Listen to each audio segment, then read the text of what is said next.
Hello everyone, नमस्कार। Welcome to Umang tutorial. दोस्तों, आज के इस वीडियो लेक्चर में हम जानेंगे छत्तीसगढ़ एसआई मेंस में जो कंप्यूटर का हुआ था पेपर, छत्तीसगढ़ सब इंस्पेक्टर मुख्य परीक्षा कंप्यूटर का, उससे 100 क्वेश्चन पूछे गए थे। उन सारे 100 क्वेश्चन का सॉल्व एनालिसिस करेंगे।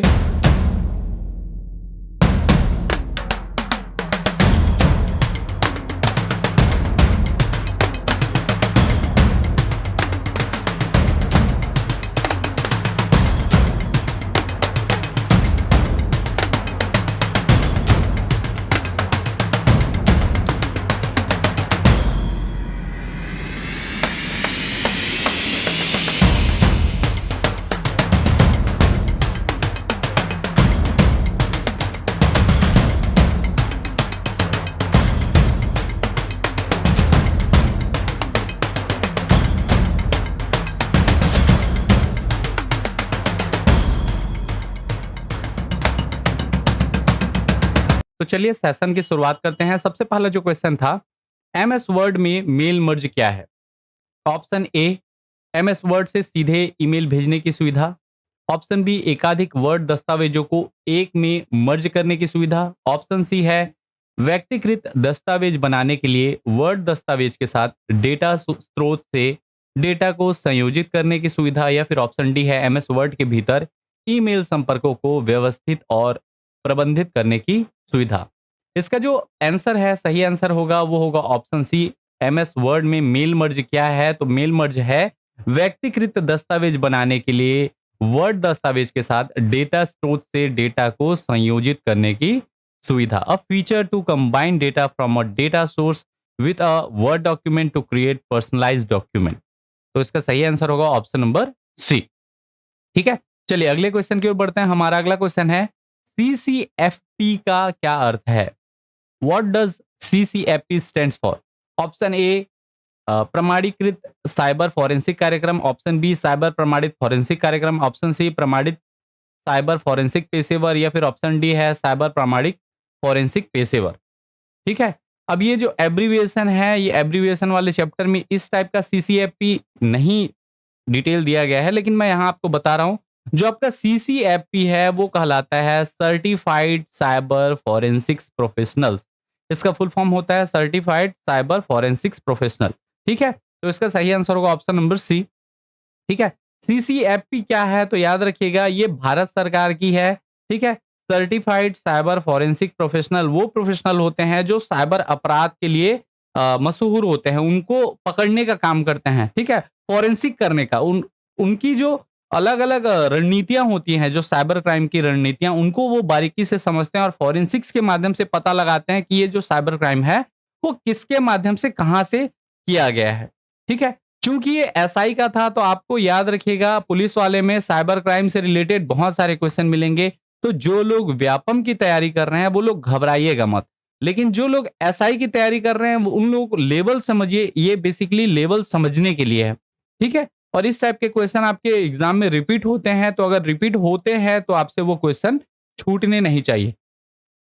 ये जो सेशन है थोड़ा लेंदी होने वाला है, तो पेशेंस के साथ देखिएगा। अगर आपको लगता है कि ज़्यादा लंबा हो रहा है तो आप पार्ट में देख लीजिएगा। ठीक है, अगले क्वेश्चन की ओर बढ़ते हैं। हमारा अगला क्वेश्चन है, क्या होता है जब आप विंडोज में किसी फाइल को डिलीट करते हैं? ऑप्शन ए, फाइल को कंप्यूटर से स्थायी रूप से हटा दिया गया है। ऑप्शन बी, फाइल को रिसाइकल बिन में ले जाया जाता है। ऑप्शन सी, फाइल का स्वचालित रूप से बैकअप लिया जाता है। या फिर ऑप्शन डी है, फाइल दृश्य से छिपी हुई है लेकिन अभी भी संग्रहण स्थान लेती है। और इसका जो सही आंसर है वो है आपका ऑप्शन नंबर बी, फाइल को रिसाइकल बिन में ले जाया जाता है। ठीक है, ऑप्शन बी क्या होगा, जब किसी भी फाइल को हम लोग डिलीट करते हैं, नॉर्मल डिलीट यहाँ पूछा गया है, डिलीट। ठीक है, यहाँ पे नहीं कहा गया है शिफ्ट डिलीट की बात। शिफ्ट के साथ अगर हम लोग डिलीट दबाते हैं तो वो फाइल रिसाइकल बिन में नहीं जाता, बल्कि पूर्ण रूप से आपके कंप्यूटर से हटा दिया जाता है। लेकिन यहाँ नॉर्मल डिलीट की बात कही गई है, तो वो रिसाइकल बिन में आपका फाइल जो है वो चला जाता है। क्लियर है? चलिए अगले क्वेश्चन की ओर बढ़ते हैं। हमारा अगला क्वेश्चन है, एक डिजिटल हस्ताक्षर एक गणितीय तकनीक है जो मान्य करती है। ऑप्शन ए, डिजिटल दस्तावेजों की प्रामाणिकता और अखंडता। ऑप्शन बी, डिजिटल संचार की गोपनीयता। ऑप्शन सी है, डिजिटल सेवाओं की उपलब्धता। या फिर ऑप्शन डी, विभिन्न डिजिटल प्लेटफॉर्म की अनुकूलता। और इसका जो सही आंसर होगा वो होगा ऑप्शन नंबर ए, डिजिटल दस्तावेजों की प्रामाणिकता और अखंडता को जो आपका डिजिटल सिग्नेचर है या डिजिटल हस्ताक्षर है, ठीक है, वो तकनीक करती है। क्लियर है? अब जो डिजिटल सिग्नेचर होता है वो कैसे होता है, थोड़ा उसको समझें तो देखिए, आपका जो ओरिजिनल डॉक्यूमेंट होता है उसमें हैशिंग एल्गोरिदम लगता है। ये हैशिंग एल्गोरिथम उस आपका डेटा को वो कन्वर्ट कर देता है हैश के रूप में, जो रीडेबल नहीं रहता, कोई आदमी उसको देखे तो भी वो समझ नहीं पाता। उसके बाद उसमें लगाया जाता है प्राइवेट की, नेटवर्क के द्वारा ही प्राइवेट की लगा दिया जाता है, और उसके बाद वो हो जाता है साइन डॉक्यूमेंट। ये साइन डॉक्यूमेंट कौन से डॉक्यूमेंट होंगे? जैसे मान लिया जाए एग्जांपल के लिए एक नॉर्मल सा पीडीएफ है। इस पीडीएफ को मैं क्या कर देता हूँ, एनक्रिप्ट कर देता हूँ। एनक्रिप्ट का अर्थ होता है पासवर्ड प्रोटेक्टेड कर देता हूँ, और उसको नॉर्मली आदमी कोई खोल नहीं सकता जब तक आपके पास उसका क्या ना हो, पासवर्ड ना हो। वही पासवर्ड क्या है, प्राइवेट की है, और उसी प्राइवेट की का यूज करने के बाद उस पीडीएफ को आप खोल सकते हैं। तो ये क्या है, आपका डिजिटल सिग्नेचर है। ठीक है, चलिए अगले क्वेश्चन की ओर बढ़ते हैं। हमारा अगला क्वेश्चन है, निम्न में से कौन सा एक क्यूबिट का सबसे अच्छा वर्णन करता है?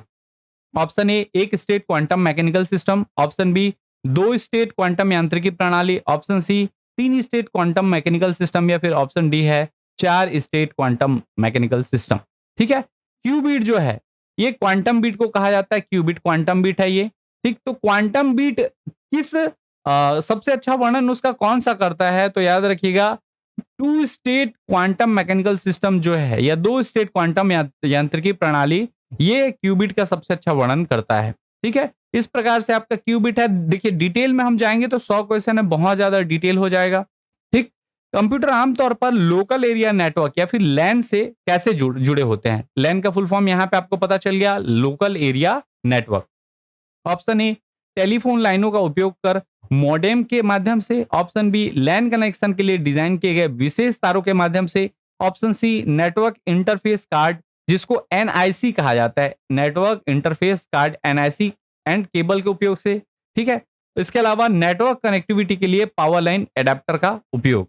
ये आपके चार ऑप्शन है, और इसका सही जो आंसर होगा वो याद रखिएगा ऑप्शन नंबर सी होगा, नेटवर्क इंटरफेस कार्ड, जिसको एनआईसी और केबल का उपयोग करके हम लोग लैन से जुड़ सकते हैं। ठीक है, तो आंसर क्या होगा, ऑप्शन नंबर सी। अगला हमारा क्वेश्चन है, लिनक्स में सेल का उद्देश्य क्या है?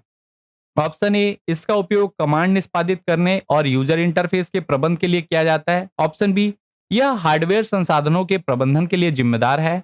ऑप्शन सी, इसका उपयोग दस्तावेज बनाने और संपादित करने के लिए किया जाता है। या फिर ऑप्शन डी है, यह नेटवर्क कनेक्शन के लिए प्रबंधन के लिए जिम्मेदार है।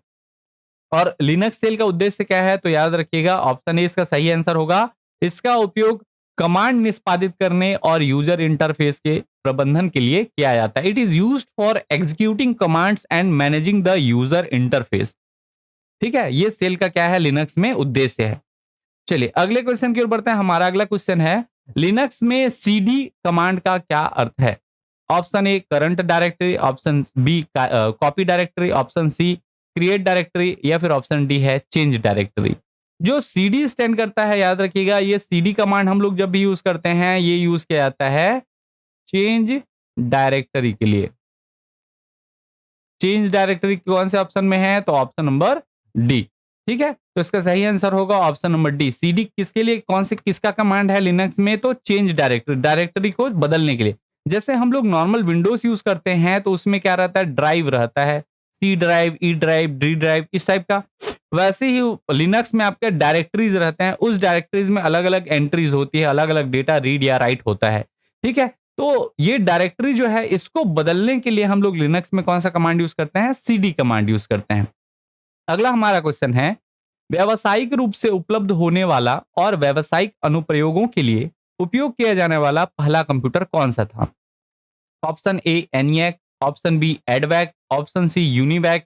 या फिर ऑप्शन डी है इनमें से कोई भी नहीं। ठीक है, देखिए आपका याद रखिएगा, जो व्यावसायिक रूप से या कमर्शियली यूज किया जाने वाला सबसे पहला जो कंप्यूटर था वो था यूनिवैक। ये एग्जाम में कईयों बार पूछा गया है और मैं इसको ऑलरेडी कवर करा चुका हूं। ठीक है, यूनिवैक का फुल फॉर्म क्या होता है? तो याद रखिएगा, universal non integrated vacuum actuated computer. ठीक है, यूनिवैक कहा जाता है जिसको। ठीक, यूनिवैक क्या था? व्यावसायिक रूप से उपलब्ध होने वाला, व्यावसायिक अनुप्रयोगों के लिए उपयोग किया जाने वाला पहला कंप्यूटर था। Commercially available and used for business application. ठीक है। अगला क्वेश्चन है, क्रिप्टो करेंसी के संदर्भ में आईसीओ क्या है? आईसीओ का फुल फॉर्म यहां फिर से पूछा जा रहा है। Option A international currency organisation, option B initial coin offering, option B international cryptocurrency order, या फिर ऑप्शन डी है इंस्टीट्यूशनल करेंसी ऑफरिंग। और इसका जो सही आंसर है, याद रखिएगा, ऑप्शन नंबर बी होगा इसका सही answer, initially coin offering, ICO. ठीक है। इसको अगर हम लोग देखें तो आई स्टैंड करता है इनिशियल के लिए, उसके बाद सी कॉइन और ओ से ऑफरिंग। इनिशियल कॉइन ऑफरिंग जो है आईसीओ का फुल फॉर्म है। ठीक है। अगला हमारा क्वेश्चन है, निम्नलिखित में से कौन से प्राकृतिक भाषा प्रसंस्करण, या जिसको एनएलपी कहा जाता है, एनएलपी का फुल फॉर्म क्या है? Natural language processing. यहां भी वही चीज बताया गया, नेचुरल लैंग्वेज प्रोसेसिंग के उप क्षेत्र हैं। ऑप्शन ए प्रतीकात्मक और संख्यात्मक, ऑप्शन बी एल्गोरिदम और अनुमानी, ऑप्शन सी है समझ और पीढ़ी, या फिर ऑप्शन डी समय और गति। याद रखिएगा, इसका जो सही आंसर होगा वो होगा option number C, understanding and generation. ये क्या है? सब फील्ड है किसके? एनएलपी के। एनएलपी बेसिकली करता क्या है, तो आपकी जो इंसानी भाषा है उसको मशीनी भाषा में या फिर कंप्यूटर के समझने लायक भाषा में परिवर्तित करने का काम करता है, वो भी नेचुरल तरीके से। इसको कहा जाता है नेचुरल लैंग्वेज प्रोसेसिंग। ठीक है। अंडरस्टैंडिंग एंड जनरेशन इसका सही आंसर होगा। अगला हमारा क्वेश्चन है, किस शाखा को आर्टिफिशियल इंटेलिजेंस का हिस्सा माना जाता है? Option A cyber forensic, option B machine learning, option C network design, या फिर ऑप्शन डी है फुल स्टैक डेवलपर। ठीक है। आर्टिफिशियल इंटेलिजेंस में याद रखिएगा मशीन लर्निंग, ये जो है आपका आर्टिफिशियल इंटेलिजेंस का हिस्सा माना जाता है, तो इसका सही आंसर होगा ऑप्शन नंबर बी। ठीक है। देखिए मशीन लैंग्वेज में आपके क्या क्या आते हैं, तो एआई आता है। ठीक है। इसके अलावा आर्टिफिशियल इंटेलिजेंस जिसको हम लोग बोल सकते हैं, इसके अलावा deep learning, algorithm learning, normal learning, improves analyse, ठीक है, autonomous, neural network, classification, data mining, ये सारी जो चीजें हैं ये सब मशीन लर्निंग के ही हिस्से माने जाते हैं। क्लियर है? अगला हमारा क्वेश्चन है, निम्नलिखित में से कौन सी एक ऐसी प्रक्रिया है जिसे एन्क्रिप्शन का प्रकार नहीं माना जाता है? ऑप्शन ए सममित एन्क्रिप्शन, या इंग्लिश में बोले तो symmetric encryption, asymmetric encryption, hedging encryption और पब्लिक एन्क्रिप्शन। ठीक है। सार्वजनिक कुंजी एन्क्रिप्शन। याद रखिएगा जो एन्क्रिप्शन का प्रकार है वो आपको मिलता है चार अलग अलग प्रकार के, मैं उसको भी बता दूंगा। एक होता है सिमेट्रिक और दूसरा होता है एसिमेट्रिक, एक होता है प्राइवेट की और दूसरा होता है पब्लिक की। लेकिन हैशिंग एन्क्रिप्शन नाम का कोई एन्क्रिप्शन नहीं मिलता, इसलिए इसका सही आंसर होगा ऑप्शन नंबर सी। ठीक है। देखिए सिमेट्रिक एन्क्रिप्शन में क्या होंगे? दो पाथ होंगे, और एसिमेट्रिक में एक पाथ होगा, प्राइवेट की और पब्लिक की का अलग अलग नहीं रहता। ठीक है। जबकि आपका हैशिंग एन्क्रिप्शन जो होता है ये प्लेन टेक्स्ट को क्या करता है? हैश्ड टेक्स्ट में बदल देता है, जिससे क्या होता है इसको डिकोड कर पाना, बाद में दोबारा डिकोड कर पाना कठिन होता है। ठीक है। जबकि सिमेट्रिक एन्क्रिप्शन और एसिमेट्रिक एन्क्रिप्शन को फिर से डेटा को हम लोग क्या कर सकते हैं? डिक्रिप्ट कर सकते हैं, लेकिन इसमें डिकोड या डिक्रिप्ट कर पाना हैशिंग एल्गोरिथम में कठिन होता है। ये हैशिंग एन्क्रिप्शन नहीं होता, ये एल्गोरिथम होता है। जैसे हैशटैग यूज करते हैं, हैशटैग, तो कुछ भी हम लोग लिखते हैं तो वो हैशटैग क्या है? वो एन्क्रिप्शन कर देते हैं। ठीक है। वो एल्गोरिथम में उसको लाने के लिए क्या आता है, ना कि वो एक एन्क्रिप्शन का प्रकार है। क्लियर है? अगला हमारा क्वेश्चन है, फाइलों को एन्क्रिप्ट करने और उन्हें रिलीज करने के लिए भुगतान की मांग करने के लिए किस प्रकार के मैलवेयर को डिजाइन किया गया है? Option A trojan, option B rootkit, option C ransomware, या फिर ऑप्शन डी है वर्म। देखिए आपका इस प्रकार के क्वेश्चन में ये आपका नेटवर्क सिक्योरिटी का क्वेश्चन है, और रैंसमवेयर जो है वो एनक्रिप्ट करता है। ठीक है। और उनको रिलीज करने के बाद क्या करते हैं? पैसा, फिरौती। रैंसमवेयर का मतलब ही होता है फिरौती। आपका डेटा को क्या कर लिया जाता है? एनक्रिप्ट कर लिया जाता है, और आपका डेटा वापस देने के एवज में आपसे पैसे की मांग की जाती है, वो कहलाता है रैंसमवेयर। ठीक है। तो इसका सही आंसर होगा ऑप्शन नंबर सी, रैंसमवेयर। अगला क्वेश्चन है, क्रिप्टो करेंसी बनाने के लिए आमतौर पर किस तकनीक का उपयोग किया जाता है? Option A blockchain, option B artificial intelligence, option C cloud computing, या फिर ऑप्शन डी है आभासी वास्तविकता। ये याद रखिएगा, जब भी क्रिप्टो करेंसी की बात होगी, क्रिप्टो करेंसी बनाने के लिए सबसे बेसिक जो टेक्निक है वो है ब्लॉकचेन टेक्निक। ठीक है? तो ब्लॉकचेन तकनीक का ही क्या किया जाता है? उपयोग किया जाता है। क्लियर है? चलिए अगला क्वेश्चन देखते हैं। हमारा अगला क्वेश्चन है, गोपनीयता और गुमनामी पर ध्यान केंद्रित करने के लिए कौन सी क्रिप्टो करेंसी जानी जाती है? Option A bitcoin, option B Cardano, option C Monero, option D है स्टेलर। याद रखिएगा, सबसे जो प्राइवेसी के लिए जानी जाने वाली क्रिप्टो करेंसी है वो है मोनेरो। सबसे ज्यादा पॉपुलर है तो आपका याद रखिएगा बिटकॉइन। ठीक है, बिटकॉइन सबसे ज्यादा पॉपुलर है, लेकिन मोनेरो जो है वो अपनी गोपनीयता और गुमनामी के लिए, प्राइवेसी के लिए जाना जाता है। तो इसका सही आंसर होगा option number C, Monero. Clear है? अगला है, कौन सा शब्द घटना का वर्णन करता है जब एक क्यूबिट जोड़ी के दो सदस्य एक ही क्वांटम अवस्था में मौजूद होते हैं? ऑप्शन ए है entanglement, option B interference, option C superposition या फिर ऑप्शन डी डीकोहेरेंस। ये चारों नाम इंपॉर्टेंट हैं, चारों अलग अलग टर्म्स हैं, चारों इस क्वेश्चन में हमको इस पूरे सीरीज में देखने को मिल जाएगा। ठीक है, तो याद रखिएगा, जब भी एक क्यूबिट जोड़ी दो सदस्य एक ही क्वांटम अवस्था में मौजूद होते हैं तो उसको कहा जाता है क्या? इंटेंगलेमेंट। इंटेंगलेमेंट क्या होता है, उसको अगर हम लोग मैप के माध्यम से देखें तो आपका दो अलग अलग क्यूबिट हैं और दोनों एक दूसरे को ओवरलैप कर लेते हैं, तो ये अवस्था क्या कहलाती है? देखिए, आप यहाँ पे ब्लू है, यहाँ येलो है और दोनों ही आ जाते हैं उस केस में, इसको कहा जाता है क्या? इंटेंगलमेंट। क्लियर है? अगला है, 4G नेटवर्क में किस डेटा ट्रांसफर तकनीक का इस्तेमाल किया जाता है? Option A CDMA, option B GSM संचार, ऑप्शन सी है एलटीई या फिर ऑप्शन डी एनएफसी। ठीक है, याद रखिएगा 4G में हम लोग कौन सा यूज करते हैं? एलटीई। एलटीई किसके लिए यूज किया जाता है? 4G नेटवर्क के लिए यूज किया जाता है, और वोल्टी यूज किया जाता है 5G के लिए।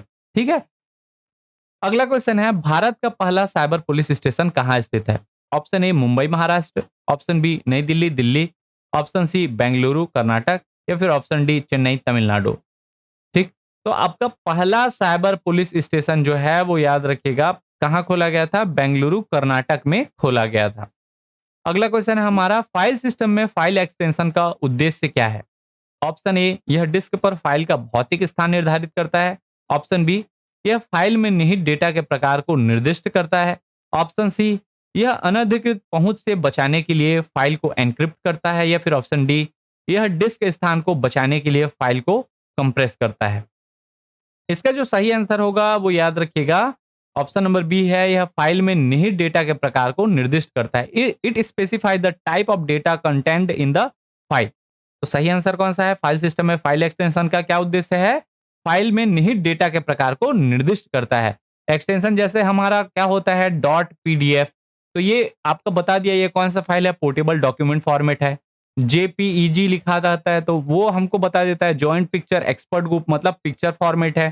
ठीक है, या फिर आपका MP4 लिखा रहता है, मूविंग पिक्चर फॉर वीडियोस, है ना?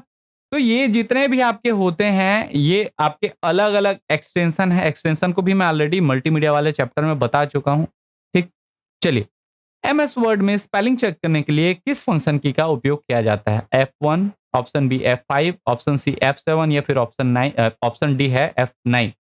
आप सबको पता होगा स्पेल चेक का, मैं ये भी बता चुका हूँ, स्पेल चेक का यूज किया जाता है F7। तो इसका सही आंसर होगा ऑप्शन नंबर सी, F7 के माध्यम से MS वर्ड में स्पेलिंग चेक किया जाता है। क्लियर है? यूनिक्स किस भाषा में लिखा गया है? Option A C, option B C++, option C Java या फिर ऑप्शन डी पाइथन। यूनिक्स आपको पता होगा ये क्या है? एक ऑपरेटिंग सिस्टम है, ओपन सोर्स ऑपरेटिंग सिस्टम माना जाता है। ओपन सोर्स ऑपरेटिंग सिस्टम जो है यूनिक्स, वो याद रखिएगा आपके सी भाषा में लिखा गया है। सी प्रोग्रामिंग लैंग्वेज है, ठीक है, और इसमें लिखा गया है आपका यूनिक्स। अगला है, एन्क्रिप्शन की विरुद्धार्थी प्रक्रिया क्या कहलाती है? What is the reverse process of encryption called? ठीक है, गूढ़ रहस्य, डिस्क्रिप्शन, डिक्रिप्शन, एनकोडिंग या फिर इनमें से कोई नहीं। देखिए, एन्क्रिप्शन को याद रखिएगा, ये एन्क्रिप्शन लिखा हुआ है। एन्क्रिप्शन का जो भी प्रोसेस होगा वो क्या कहलाएगा? डिक्रिप्शन। एन्क्रिप्शन और डिक्रिप्शन मतलब एन्क्रिप्ट करना, मतलब उसको कोड में परिवर्तित करना और उस कोड को फिर से डी कोड करना। जैसे हम लोग बोलते हैं कोड, और इस कोड को हम लोग क्या करते हैं? D code. तो ऐसी एन्क्रिप्शन का डिक्रिप्शन। क्लियर है? तो आंसर होगा ऑप्शन नंबर बी। जो आपका नॉर्मल टेक्स्ट रहता है उसको किसी एक कोड में कन्वर्ट करने का काम एन्क्रिप्शन करता है और उस कोड को फिर से नॉर्मल टेक्स्ट में बदलने का या नॉर्मल डॉक्यूमेंट में बदलने का काम जो है वो डिक्रिप्शन करता है। क्लियर है? एन्क्रिप्शन डिक्रिप्शन दोनों ही वाइस वर्सा प्रोसेस है। डिक्रिप्ट डेटा को एन्क्रिप्ट किया जाता है, एन्क्रिप्ट डेटा को डिक्रिप्ट किया जाता है। क्लियर है? अगला क्वेश्चन है, साइबर सुरक्षा में जीरो ट्रस्ट की अवधारणा क्या है? ऑप्शन ए है आपका, एक नेटवर्क के भीतर सभी उपयोगकर्ताओं को अप्रबंधित पहुंच प्रदान करना, अप्रतिबंधित पहुंच प्रदान करना। ऑप्शन बी, कुशल संचालन सुनिश्चित करने के लिए उपयोगकर्ताओं को उच्चतम स्तर के विशेषाधिकार प्रदान करना। ऑप्शन सी, सभी उपयोगकर्ताओं, क्रियाओं और उपकरणों का सत्यापन उसके स्थान या नेटवर्क वातावरण की परवाह किए बिना पूर्व निर्धारित विश्वास स्तरों के आधार पर केवल अधिकृत व्यक्तियों के लिए नेटवर्क तक पहुंच को प्रतिबंधित करना। याद रखिएगा, जीरो ट्रस्ट जो है वो ऑप्शन सी इसका सही आंसर होगा। Verifying and validating all user action end devices regardless of their location और नेटवर्क एनवायरनमेंट। ठीक है, तो इसका सही आंसर होगा ऑप्शन नंबर सी, सभी उपयोगकर्ता क्रियाओं और उपकरणों का सत्यापन उनके स्थान या नेटवर्क वातावरण की परवाह किए बिना, ये जीरो ट्रस्ट की अवधारणा है। ठीक है, अगला है, 5G एक मिलीसेकंड या उससे कम की विलंबता प्रदान करेगा। विलंबता का क्या अर्थ है? ऑप्शन ए, एक इनपुट और एक वांछित परिणाम के बीच देरी। ऑप्शन बी, किसी कनेक्शन को रीबूट करने में लगने वाला समय। ऑप्शन सी, नेटवर्क में व्यवधान का पता लगाने की गति। या फिर ऑप्शन डी, जितने समय में डिवाइस अपने नेटवर्क से कनेक्ट हो जाएंगे। और इसका जो सही आंसर होगा वो याद रखिएगा ऑप्शन नंबर ए, एक इनपुट और एक वांछित परिणाम के बीच की देरी। The delay between an input and a desired outcome is known as latency. ठीक है, तो ये क्या होगा? लेटेंसी आपका ऑप्शन नंबर ए सही होगा। अगला क्वेश्चन है, निम्नलिखित में से कौन सी मशीन है जिस पर वर्चुअल मशीन कहलाती है? Option A, visitor machine. Option B, host machine. Option C, hypervisor. या फिर ऑप्शन डी, गेस्ट मशीन। ठीक है, कौन सी मशीन है जो वर्चुअल मशीन कहलाती है? Virtual machine. और इसका जो सही आंसर होगा वो याद रखिएगा option number B, host machine जो है वो वर्चुअल मशीन कहलाती है। वर्चुअल कहने का अर्थ ऐसी मशीन जो एग्जिस्ट ही नहीं करता, जैसे वर्चुअल असिस्टेंट हम लोग बोलते हैं। गूगल का जैसे हम लोग देखते हैं, या आपका मान लीजिए सीरी देख लिए, एप्पल का सीरी है। ठीक है, एंड्रॉइड का आपका गूगल का जो एआई होस्ट आता है, ठीक है, जिसको हम लोग क्या बोलते हैं, पर्सनल असिस्टेंट बोल सकते हैं। ठीक है, या वर्चुअल असिस्टेंट बोल सकते हैं। तो ये असिस्टेंट जो होगा ये वर्चुअली का अर्थ है वो एग्जिस्ट नहीं करता, मशीन है वो। ठीक है, अगला क्वेश्चन है, सबसे प्रमुख लैन प्रौद्योगिकियां क्या है? Option A, Ethernet. Option B, token ring. Option C, token bus. या फिर ऑप्शन डी है एसिंक्रोनस ट्रांसफर मोड। ठीक है, एटीएम जिसको हम लोग बोल सकते हैं, एसिंक्रोनस ट्रांसफर मोड। सबसे प्रमुख जो लैन टेक्नोलॉजी है वो हमेशा से रही है, आपका याद रखिएगा, इथरनेट। ठीक है, तो इथरनेट इसका सही आंसर होगा। इथरनेट केबल इस प्रकार का दिखाई देता है। इसके अलावा इथरनेट के माध्यम से हम लोग, ये इथरनेट जो है मैक में यूज हो सकता है, सर्वर में यूज हो सकता है, आईबीएम के लिए कॉम्पिटेबल है, लैपटॉप, कंप्यूटर, सारी चीजों के लिए इथरनेट केबल क्या है, कॉम्पिटेबल होता है, सब में यूज किया जा सकता है। क्लियर है? अगला क्वेश्चन है, डीप वेब को खाली स्थान के रूप में जाना जाता है। Option A, free net. Option B, dark net. Option C, भूतल वेब। या फिर ऑप्शन डी, हिडन वेब। देखिए, डीप वेब जो है ये हिडन वेब के नाम से भी जाना जाता है, तो इसका सही आंसर होगा option number D, hidden web. अब ध्यान से देखिएगा इस इमेज को, मैं थोड़ा सा इसको जूम कर देता हूं। ये जो है सरफेस वेब, ये सरफेस वेब हमको नॉर्मली दिखाई देते हैं, जिसमें गूगल आता है, विकिपीडिया, ई कॉमर्स वेबसाइट जैसे अमेजॉन, फ्लिपकार्ट, यूट्यूब, बहुत सारे ब्लॉग्स हैं, अलग अलग वेबसाइट, फेसबुक, ये सरफेस वेब है, अर्थात ये खुले में दिखाई देते हैं। डीप वेब में क्या होगा, याद रखिएगा, डीप वेब पूछा गया है, डार्क वेब नहीं पूछा गया। तीन अलग अलग वेब होते हैं, सरफेस वेब, डीप वेब और डार्क वेब। तीनों अलग अलग कैसे होंगे? सरफेस वेब आपको इजिली ऑपरेट कर सकते हैं। जो डीप वेब होंगे जिसमें नेट बैंकिंग, थोड़ी प्राइवेसी आपको मिलती है, प्राइवेट फोरम्स हैं, ठीक है, रिसर्च पेपर है, मेडिकल रिकॉर्ड्स है, हिडन विकी है, प्राइवेट नेटवर्क, ये सब क्या है, डीप वेब में आते हैं। नेट बैंकिंग जिसमें आपको क्या मिलता है, अलग से सुरक्षा मिलती है, ये सारी चीजें हिडन रहती हैं, हिडन वेब है। इसके अलावा डार्क वेब जो है, इसमें याद रखिएगा, इसमें इल्लीगल इंफॉर्मेशन, बाकी जो इधर-उधर गलत साइटें रहेंगी वो डार्क वेब में आपको मिलेंगी, ठीक है? टोर ब्राउज़र जो है, टोर ब्राउज़र याद रखिएगा, टोर ब्राउज़र के बारे में भी क्वेश्चन पूछा गया है। टोर ब्राउज़र सबसे बदनाम ब्राउज़र है गलत कामों के लिए। ठीक है? जैसे ह्यूमन ऑर्गन की खरीदी-बिक्री, ये सारे काम, ठीक है? या फिर आपके सट्टेबाज़ारी, जितने भी गलत काम होंगे वो इस डार्क वेब के माध्यम से होंगे। वो सारी चीज़ें बहुत ज़्यादा छुपी रहती हैं, लोगों को उनके बारे में पता नहीं रहता। ठीक है? तो डीप वेब क्या है? हिडन वेब है, ये याद रखिएगा। अगला क्वेश्चन है, रैम के बारे में निम्नलिखित में से कौन-सा सही है? ऑप्शन ए, यह एक प्रकार का स्थायी भंडारण है। ऑप्शन बी, यह डेटा को स्टोर करता है, जिसे सीपीयू द्वारा तुरंत एक्सेस किया जा सकता है। ऑप्शन सी, इसका उपयोग ऑपरेटिंग सिस्टम फाइलों को स्टोर करने के लिए किया जाता है। या फिर ऑप्शन डी है, कंप्यूटर बंद होने पर भी यह डेटा को बरकरार रखता है। देखिए, इसको अगर हम लोग समझें तो इसका ये डेटा, ये सारी चीज़ें गलत होंगी, ठीक है? स्थायी भंडारण है क्या? तो नहीं है, ठीक है? इसका सही आंसर होगा ऑप्शन नंबर बी, यह डेटा को स्टोर करता है जिसे सीपीयू द्वारा तुरंत एक्सेस किया जाता है। रैंडम एक्सेस मेमोरी, तुरंत एक्सेस कर लिया जाता है, ठीक है? और ये भी 2 टाइप के होते हैं, डीरैम और एसरैम, डायनेमिक रैम और स्टैटिक रैम। चलिए, तो इसका सही आंसर बी। अगला क्वेश्चन है, लिनक्स में रूट डायरेक्टरी को कौन सा प्रतीक दर्शाता है? Option A star, option B exclamatory mark, option C है हैश या फिर ऑप्शन डी स्लैश। ठीक है? अब देखिए, रूट डायरेक्टरी को कौन सा प्रतीक दर्शाता है, तो लिनक्स में याद रखिएगा, रूट डायरेक्टरी को स्लैश से दर्शाया जाता है, या जिसको हम लोग होम बोल सकते हैं। ठीक है? तो जो होम रहता है वो आपका हर डायरेक्टरी का होम, या जो भी रूट डायरेक्टरी रहेगी उस सब को बैक स्लैश के माध्यम से ही दर्शाया जाता है। इसमें आपके बीन आएगा, बूट, डेव एटसेट्रा, लाइब्रेरी, ठीक है, एमएमटी, ओपीटी, रूट, ये सारी चीजें, यूजर, ठीक, टेम्परेरी फ़ोल्डर जो रहता है, सर्वर्स रहते हैं, एसबीन रहता है, ये सारी की सारी चीज़ें लिनक्स में किसके माध्यम से? रिवर्स स्लैश के माध्यम से आपका डिनोट किया जाता है। क्लियर है? अगला हमारा क्वेश्चन है, डीएनएस का उद्देश्य क्या है? डीएनएस अर्थात होता है डोमेन नेम सिस्टम, ठीक है? ऑप्शन ए, कंप्यूटर के बीच फाइल ट्रांसफर करना। ऑप्शन बी, आईपी पते के लिए डोमेन नाम का समाधान। ऑप्शन सी, सुरक्षित कनेक्शन स्थापित करना। या फिर ऑप्शन डी, ईमेल संदेश भेजना। जो डीएनएस यूज होता है वो याद रखिएगा, वो यूज किया जाता है आईपी पते के लिए डोमेन नाम का समाधान, resolving domain name to IP address. ठीक है? देखिए, आपका जो आईपी एड्रेस रहता है ये भी अलग-अलग प्रकार में, आईपीवी4, आईपीवी6, वो भी हम लोग देखेंगे, ठीक है? पहले बता भी चुका हूँ। अलग-अलग प्रकार में इसके क्या रहता है, नंबरिंग रहती है। आईपी एड्रेस जो है वो नंबर्स में रहते हैं और इस नंबर को याद कर पाना कठिन हो जाता है। इसलिए यूज़ किया जाता है डीएनएस का, डोमेन नेम सिस्टम। जैसे एग्जांपल के लिए हम लोग एक डोमेन नेम बता रहा हूँ मैं आपको, google.com।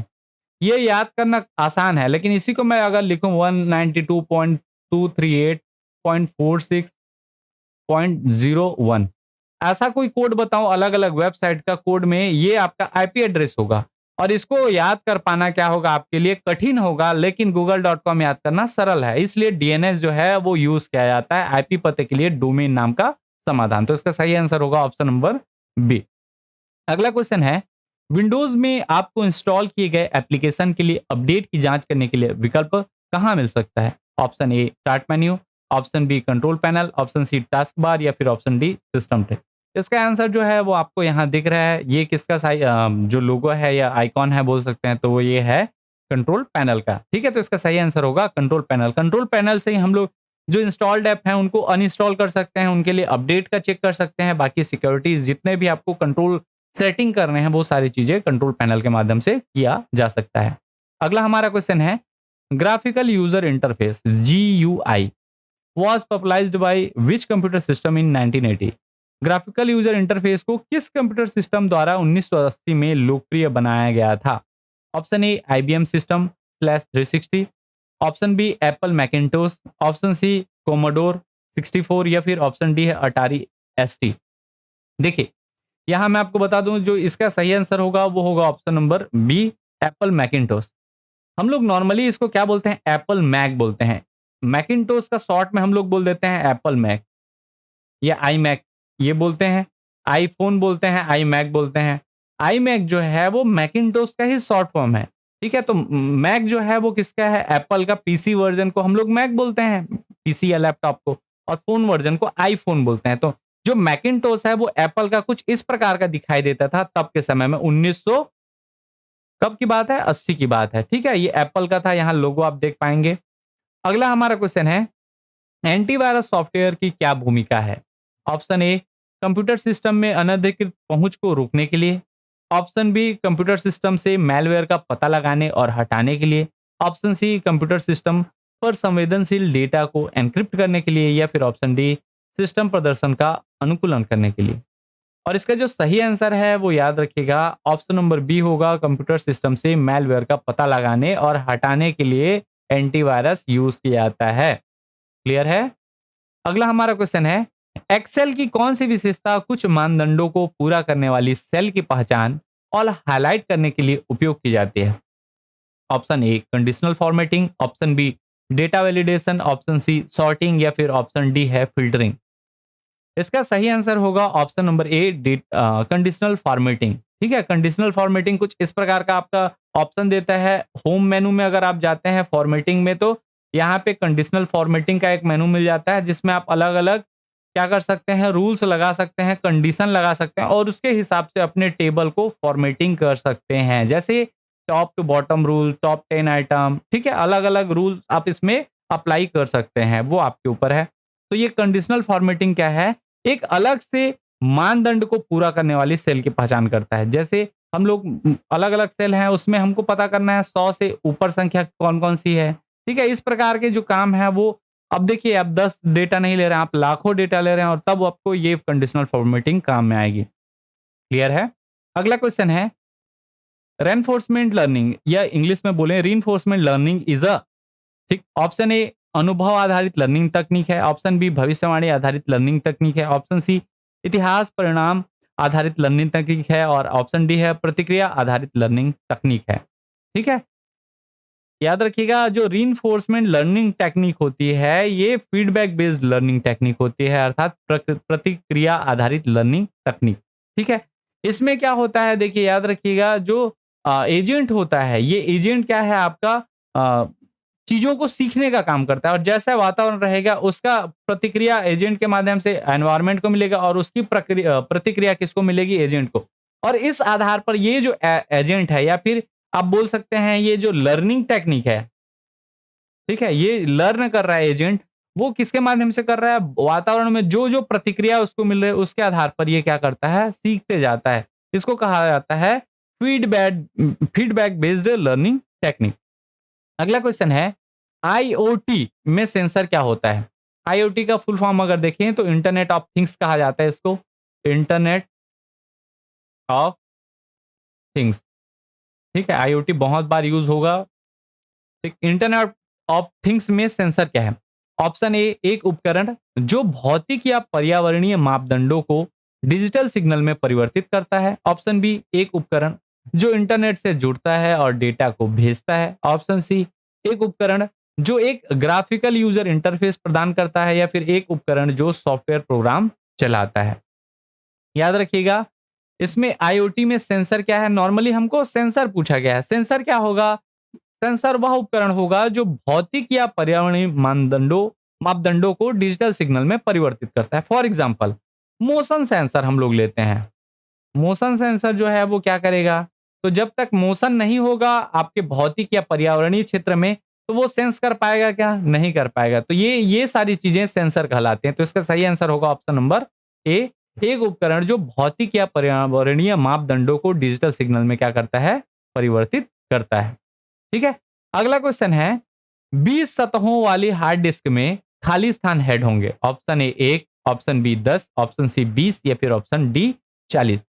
याद रखिएगा, जो सतह है वो सरफेस इसको कहा जाता है। ये क्या है आपका, सतह है। ये प्लेट जो दिखाई दे रहा है ये सतह है। ऐसे 20 प्लेट लगे हुए हैं और हेड इसको कहा जाता है, हेड ये है।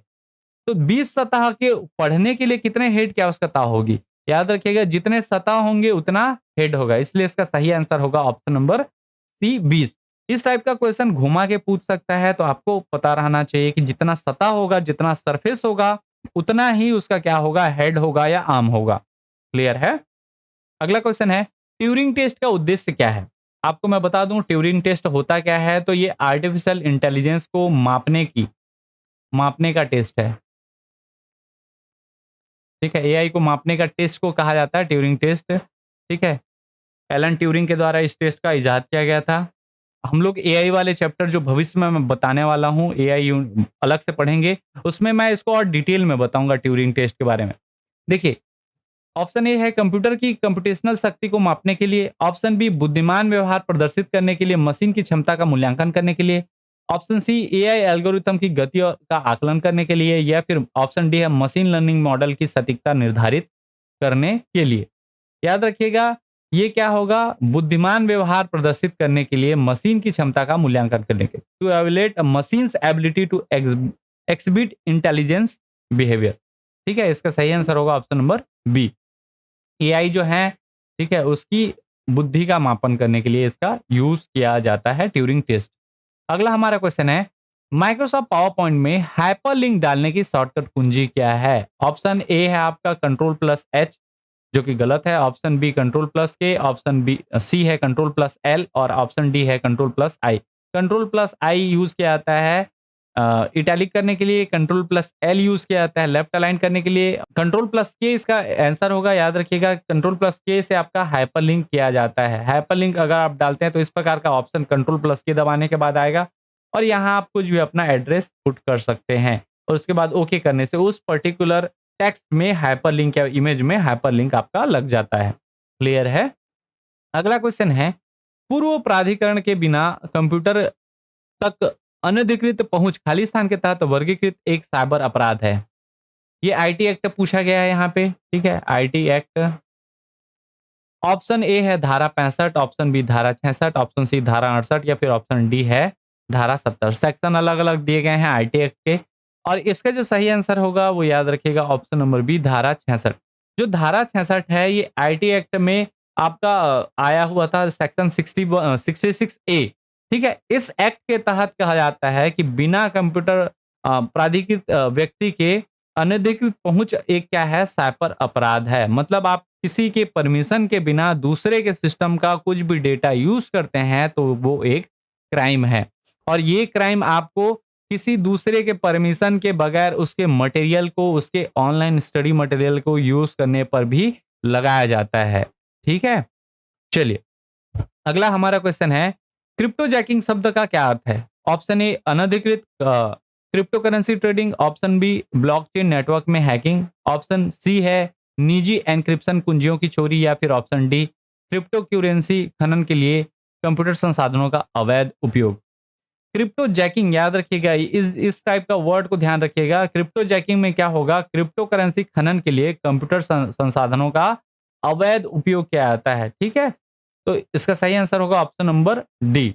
अगला हमारा क्वेश्चन है, वर्ल्ड वाइड वेब का आविष्कार करने का श्रेय किसे जाता है? ये बहुत हलवा सा क्वेश्चन था, सबको पता है टिम बर्नर्स ली जो हैं वो डब्ल्यू या ट्रिपल डब्ल्यू के क्या हैं? आविष्कारक हैं। ठीक है, इसके अलावा ऑप्शन में है बिल गेट जो विंडोज के हैं, Mark Zuckerberg Facebook, Steve Jobs Apple. ठीक है, सही आंसर होगा option number C Tim Berners Lee. इन्हें वर्ल्ड वाइड वेब का आविष्कार करने का श्रेय दिया जाता है। अगला हमारा क्वेश्चन है, पर्यावरण के साथ अंतःक्रिया के कारण क्वांटम सूचना के नुकसान को क्या कहते हैं? Option A entanglement, option B teleportation, option C superposition, या फिर ऑप्शन डी है डीकोहेरेंस। ये वर्ड आप सुने सुने लग रहे हैं, ठीक है? और याद रखिएगा इसका जो सही आंसर होगा वो होगा ऑप्शन नंबर डी डीकोहेरेंस। डीकोहेरेंस क्या होता है, किस प्रकार का होता है? तो देखिए, आपका नॉर्मल क्वांटम फेज जो कोहेरेंस होता है, ठीक है, इसमें ये इस टाइप का जाते हैं, इसमें कोई भी पर्यावरण का सूचना को नुकसान नहीं पहुंचाता। लेकिन कई बार होता है डीकोहेरेंस वाले केस में आपका सूचना जो है वहां पे अपना जो डेटा है वो खो चुका रहता है, फिर से उसको याद दिलाना पड़ता है। तो ये जो इस अवस्था है, इस अवस्था को कहा जाता है डीकोहेरेंस। ठीक है, तो इसमें क्वांटम सूचना को नुकसान हो जाता है, और इसी क्वांटम सूचना के नुकसान को ही क्या कहते हैं? डीकोहेरेंस कहते हैं। ठीक है, अगला क्वेश्चन है, लिनक्स ऑपरेटिंग सिस्टम का मूल क्या है? ऑप्शन ए है वीआई एडिटर, ऑप्शन बी है command line, option C terminal, या फिर ऑप्शन डी कर्नल। याद रखिएगा, लिनक्स ऑपरेटिंग सिस्टम का जो मूल है उसको कहा जाता है कर्नल। कर्नल के माध्यम से ही लिनक्स ऑपरेटिंग सिस्टम वर्क करता है। अगला हमारा क्वेश्चन है, देखिए इसमें सीपीयू, मेमोरी, डिवाइसेस और सारे एप्लीकेशन किससे कनेक्टेड रहते हैं? तो कर्नल से ही कनेक्टेड रहते हैं। ठीक है। अगला हमारा क्वेश्चन है, जीतने या हारने के परिणामों के संबंध में निर्णय लेने के लिए गेम ट्री में आमतौर पर किस एल्गोरिदम का उपयोग किया जाता है? Option A heuristic search algorithm, option B DFS slash BFS algorithm, option C greedy search algorithm, या फिर ऑप्शन डी मिनिमम और मैक्सिमम एल्गोरिथम, न्यूनतम या अधिकतम एल्गोरिथम। ठीक है। और इसका जो सही आंसर है, जीतने और हारने के परिणामों के संबंध में निर्णय लेने के लिए कौन सा न्यूनतम या अधिकतम एल्गोरिथम का प्रयोग किया जाता है। क्लियर है? ठीक।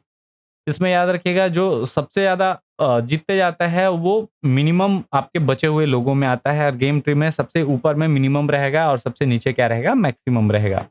अगला हमारा क्वेश्चन है, कौन सा देश पूर्ण रूप से 5G मोबाइल नेटवर्क लॉन्च करने वाला पहला देश था? ऑप्शन ए संयुक्त राज्य अमेरिका, ऑप्शन बी दक्षिण कोरिया, ऑप्शन सी चाइना, या फिर ऑप्शन डी जापान। और 5G मोबाइल नेटवर्क लॉन्च करने के लिए सबसे जो पहला देश था वो याद रखिएगा, पूर्ण रूप से ये वर्ड याद रखिएगा, वो था साउथ कोरिया। ठीक है। तो इसका सही आंसर होगा आपका ऑप्शन नंबर बी, और इस प्रकार का साउथ कोरिया का क्या है, आपका झंडा दिखाई देता है। अगला हमारा क्वेश्चन है, क्लाउड कंप्यूटिंग में मल्टी टेनेंसी शब्द का क्या अर्थ है?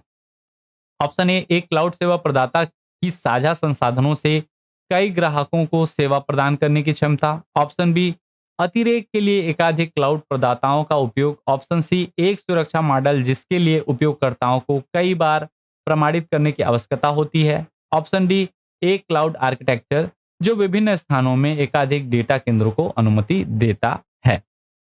और याद रखिएगा, इसका जो सही आंसर होगा वो होगा ऑप्शन नंबर ए, एक क्लाउड सेवा प्रदाता की साझा संसाधनों से कई ग्राहकों को सेवा प्रदान करने की क्षमता। A cloud service provider's ability to serve multiple customers to from shared resources, ये कहलाता है मल्टी टेनेंसी। अगला हमारा क्वेश्चन है, डिजिटल साक्ष्य के संबंध में इंटरनेट किस श्रेणी में आता है? Which category does the internet fall into regarding digital evidence? Option A computer system खोलें, ऑप्शन बी संचार प्रणाली, option C embedded computer system, या फिर ऑप्शन डी इनमें से कोई नहीं। और इसका जो सही आंसर है वो है आपका ऑप्शन नंबर बी, डिजिटल साक्ष्य के संबंध में इंटरनेट जो है वो कम्युनिकेशन सिस्टम या फिर संचार प्रणाली के अंतर्गत आता है। ठीक है। अगर हमारा क्वेश्चन है, डार्क नेट मार्केट प्लेस तक पहुंचने के लिए प्राथमिक साधन के रूप में आमतौर पर किस तकनीक का उपयोग किया जाता है?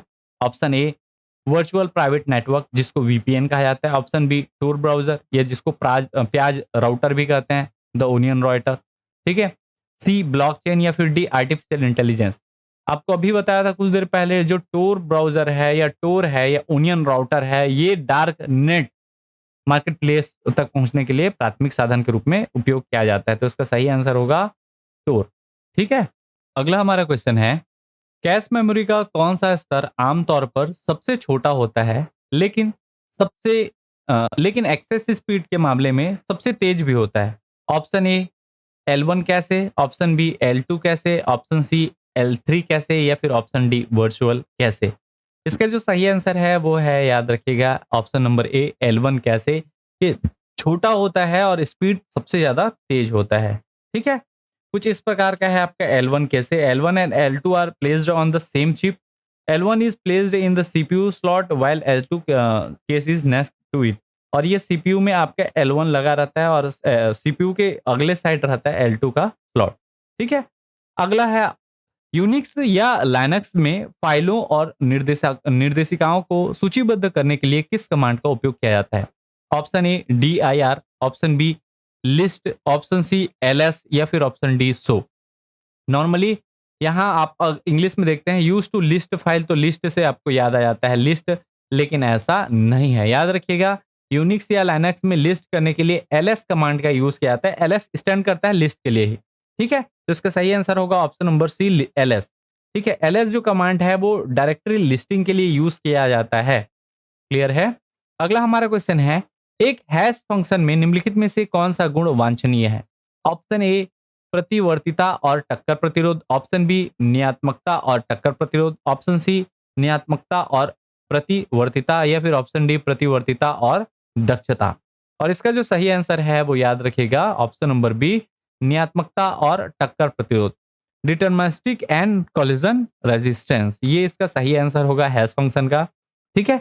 प्लेन टेक्स्ट को हैशिंग एल्गोरिथम के माध्यम से हैश टेक्स्ट में परिवर्तित किया जाता है, ये जो कहलाता है वो हैशिंग एल्गोरिथम या हैशिंग फंक्शन कहलाता है। क्लियर है? अगला हमारा क्वेश्चन है, उस वायरस का क्या नाम है? नाम क्या है जो उपयोगकर्ताओं को उपयोगी एप्लीकेशन होने का नाटक करके डाउनलोड करने और या निष्पादित करने में मूर्ख बनाता है? Option A cracker, option B worm, option C trojan horses या फिर ऑप्शन डी है की लॉगर। और इसका सही आंसर याद रखिएगा ट्रोजन हॉर्स है। ट्रोजन हॉर्स क्या करता है? उपयोगकर्ताओं को एक एप्लीकेशन होने का नाटक करता है और उसको डाउनलोड करने के लिए मूर्ख बनाता है। ठीक है? ट्रोजन हॉर्स वायरस आपके सिस्टम को नुकसान पहुंचाता है। ठीक है? हम लोग इसको मालवेयर वाले चैप्टर में मेरे ख्याल से देख चुके हैं। अगला हमारा क्वेश्चन है, ईमेल एन्क्रिप्शन के लिए आमतौर पर किस एन्क्रिप्शन मानक का उपयोग किया जाता है? ऑप्शन ए एसएसएल अर्थात secure socket layer, option B AES अर्थात advance encryption standard, option C RSA Robert Shamir Adleman या फिर ऑप्शन डी है पीजीपी अर्थात प्रीटी गुड प्राइवेसी। और इसका सही आंसर जो है वो याद रखिएगा पीजीपी अर्थात प्रीटी गुड प्राइवेसी, इसका यूज किया जाता है। इसका सही आंसर होगा option number D. Pretty good privacy जो है इसमें आप क्या क्या कर सकते हैं, तो ईमेल एन्क्रिप्ट कर सकते हैं, डिजिटल सिग्नेचर वेरिफिकेशन कर सकते हैं, इसके अलावा बाकी फाइलों को भी एन्क्रिप्ट कर सकते हैं। क्लियर है? अगला हमारा क्वेश्चन है, IPv6 पतों का आकार क्या है? और ये बहुत इंपॉर्टेंट क्वेश्चन है।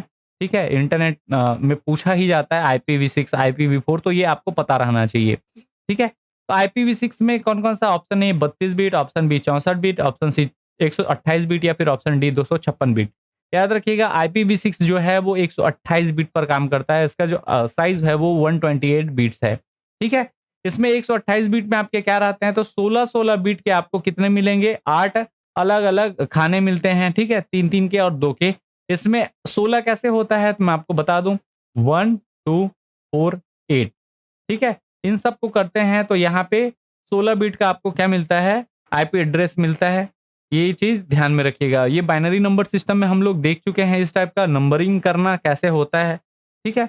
अगला हमारा क्वेश्चन है, किस संस्था ने भारत का अच्छा, इसमें एक चीज़ और मैं आपको बता दूँ, ये जो 16 बिट के रहते हैं, ये हेक्साडेसिमल कोड हो सकते हैं, हेक्साडेसिमल। और डेसिमल, हेक्साडेसिमल क्या है, ये भी नंबर सिस्टम में मैं बता चुका हूँ।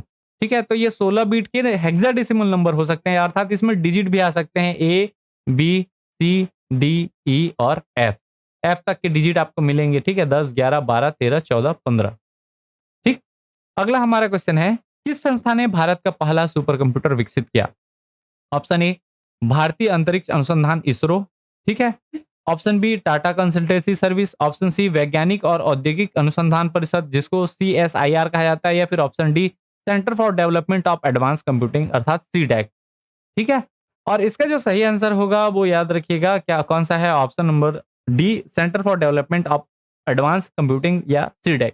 इसने बनाया था भारत का पहला सुपर कंप्यूटर जिसका नाम था परम 8000। ठीक है? इसके अलावा एक नाम आपको मिलता है फ्लो सॉल्वर का, ठीक है? Flow solver. ये जो फ्लो सॉल्वर है ये नेशनल एरोनॉटिक्स लिमिटेड के द्वारा बनाया गया था 1986 में, ठीक है? 1986 में बनाया गया था फ्लो सॉल्वर, और परम जो है 1990 में आया है। अब आप बोलेंगे ये पहला, तो ये याद रखिएगा ये भारत द्वारा पूरी तरह से नहीं बनाया गया था, इसमें कुछ विदेशी टेक्नोलॉजी यूज़ की गई थी, और साथ ही ये याद रखिएगा पूर्ण रूप से सुपर कंप्यूटर नहीं था, पैरेलल सिस्टम ये था। अर्थात आपके बहुत सारे प्रोसेसर को मिलाकर काम चलाया गया था, लेकिन सुपर कंप्यूटर ये बना नहीं था। तो कई लोगों का डाउट रहता है फ्लो सॉल्वर को लेके। बाद में फ्लो सॉल्वर का विकास किया गया और ये 1996 में 1996 में आपका सुपर कंप्यूटर बन के तैयार हुआ। इसलिए परम 8000 को हम लोग पहला सुपर कंप्यूटर मानते हैं, ना कि फ्लो सॉल्वर को। फ्लो सॉल्वर भले ही बन चुका था लेकिन सुपर कंप्यूटर नहीं बन पाया था। ठीक है? चलिए अगला हमारा क्वेश्चन है, कौन सा कारक एक माइक्रोप्रोसेसर की समानांतर में कई निर्देशों को निष्पादित करने की क्षमता को संदर्भित करता है? Option A pipelining, option B घड़ी की गति, ऑप्शन सी कैसे का आकार, या फिर ऑप्शन डी निर्देश सेट वास्तुकला। और इसका सही आंसर है वो है पाइपलाइनिंग। पाइपलाइनिंग क्या है? माइक्रोप्रोसेसर की समांतर में कई निर्देशों को निष्पादित करने की क्षमता को संदर्भित करता है। इस प्रकार से अलग अलग लोड होंगे और इस लोड को पाइपलाइनिंग के माध्यम से क्या किया जाता है? निष्पादित किया जाता है या फिर एग्जीक्यूट किया जाता है। अगला हमारा क्वेश्चन है, पावर पॉइंट में स्लाइड मास्टर का उपयोग करके निम्न में से किसे संशोधित किया जा सकता है? ऑप्शन ए स्लाइड ट्रांजिशन एवं animation, option B slide content जैसे कि टेक्स्ट और image, option C slide background colour scheme और font, option D slide order एवं नेविगेशन बटन। और स्लाइड मास्टर का उपयोग करके हम लोग किसको चेंज कर सकते हैं? तो याद रखिएगा, इसका जो सही आंसर होगा ऑप्शन नंबर सी, स्लाइड का बैकग्राउंड हम लोग चेंज कर सकते हैं, कलर का स्कीम चेंज कर सकते हैं, फॉन्ट चेंज कर सकते हैं और बहुत सारे सुधार कार्य हम लोग कर सकते हैं किसके माध्यम से? स्लाइड मास्टर के माध्यम से। ठीक है? आपका स्लाइड मास्टर जो है वो याद रखिएगा, आपके स्लाइड मास्टर में ये सारी देखिए, इंसर्ट स्लाइड मास्टर, ठीक है? इसमें आप थीम बदल सकते हैं, colour, font, effect, background style, slide का साइज, ये सारी चीजें हम लोग स्लाइड मास्टर के माध्यम से कर सकते हैं। अगला हमारा क्वेश्चन है, वर्चुअल मेमोरी का कौन सा लाभ सही नहीं है? ऑप्शन ए, यह कुशल स्मृति प्रबंधन के लिए अनुमति देता है। ऑप्शन बी, यह भौतिक स्मृति में फिट होने वाला कार्यक्रमों की तुलना में बड़े कार्यक्रमों के निष्पादन को सक्षम बनाता है। ऑप्शन सी, यह द्वितीयक भंडारण उपकरणों की आवश्यकता को समाप्त करता है। या फिर ऑप्शन डी, यह प्रोग्राम के बीच स्मृति सुरक्षा और अलगाव प्रदान करता है। और इसका जो सही आंसर है वो याद रखिएगा ऑप्शन नंबर सी है, यह द्वितीयक भंडारण उपकरणों की आवश्यकता को समाप्त करता है। जो वर्चुअल मेमोरी होती है वो क्या होती है, अगर उसको हम लोग समझें तो वर्चुअल मेमोरी बेसिकली आपके हार्ड ड्राइव में होती है, ठीक है? और मेन मेमोरी आपका कंप्यूटर के अंदर रहेगा, ठीक है? Hard disk drive auxiliary memory या वर्चुअल मेमोरी में आएगी, ठीक है? तो यह द्वितीयक भंडारण उपकरणों की आवश्यकता को समाप्त करता है, ऐसा बोल रहा है। चूंकि वर्चुअल मेमोरी, ये हार्ड ड्राइव क्या है? द्वितीयक भंडारण क्षमता ही है ना, सेकेंडरी मेमोरी ही है। तो ये सही नहीं है, क्योंकि ये इसके अंदर है तो इसकी उपयोग आवश्यकता को कैसे समाप्त कर सकता है? इसलिए ये क्या है आपका? गलत है। अगला हमारा क्वेश्चन है, जीएसएम में अपलिंक मोबाइल से बेस स्टेशन संचार के लिए उपयोग की जाने वाली फ्रीक्वेंसी रेंज क्या है? Option A 800 megahertz, option B 900 megahertz, option C है 1800 मेगाहर्ट्ज या फिर ऑप्शन डी है 2100 मेगाहर्ट्ज या फिर 2100 मेगाहर्ट्ज। और इसका जो सही आंसर है वो याद रखिएगा 900 मेगाहर्ट्ज जो है वो जीएसएम अपलिंक के लिए क्या है आपका? कम्युनिकेशन का फ्रीक्वेंसी रेंज है, ठीक है? अपलिंक क्या होता है? तो इसके माध्यम से हम लोग सैटेलाइट में कुछ भी चीज़ भेजते हैं और डाउनलिंक क्या होता है? तो सैटेलाइट से हम लोग जो ग्रहण करते हैं, ठीक है? अपलिंक मतलब अपलोड, डाउनलिंक मतलब डाउनलोड, ये भी आप बोल सकते हैं। तो अपलिंक का जो आपका फ्रीक्वेंसी रेंज है वो क्या है? 900 मेगाहर्ट्ज़ है। क्लियर है? अगला हमारा क्वेश्चन है, निम्नलिखित में से कौन-सा विकल्प इंटरनेट ऑफ थिंग्स जिसको आईओटी पहले हम लोग देख चुके हैं अभी, के अनुप्रयोग के रूप में योग्य नहीं है? ध्यान रखिएगा, नकारात्मक क्वेश्चन है। ऑप्शन ए पहनने योग्य, option B smart grid, option C Arduino, option D है समझदार शहर। ठीक है, इंटरनेट ऑफ थिंग्स जो है उसके अनुप्रयोग के लिए योग्य नहीं है। वो कौन सा है? अरुडिनो, ऑप्शन नंबर सी इसके लिए योग्य नहीं है। अरुडिनो क्या होता है? देखिए, अरुडिनो जो है ये बेसिकली एक पीसीबी डिवाइस होता है। पीसीबी अर्थात प्रिंटेड सर्किट बोर्ड। इसके माध्यम से हम लोग क्या कर सकते हैं? अलग-अलग प्रकार के जो ऑडियो वीडियो हैं उसको डिवाइस बना सकते हैं। अरुडिनो बेसिकली एक क्या है? एक चिपसेट है। इसमें हम लोग अपने हिसाब से डिवाइसेस तैयार करते हैं। पीसीबी सेट आप बोल सकते हैं, ठीक है? तो ये इंटरनेट ऑफ थिंग्स के अनुप्रयोग के लिए योग्य नहीं है। इसके अलावा wearable device, smart grid, smart city, ये सारी चीज़ें इंटरनेट ऑफ थिंग्स में यूज़फुल हैं या उसके अनुप्रयोग के लिए यूज़ किए जाते हैं। क्वेश्चन 63 है, ईमेल में स्पैम शब्द का क्या अर्थ है? स्पैम हम लोग बहुत बार सुने हैं, ठीक है?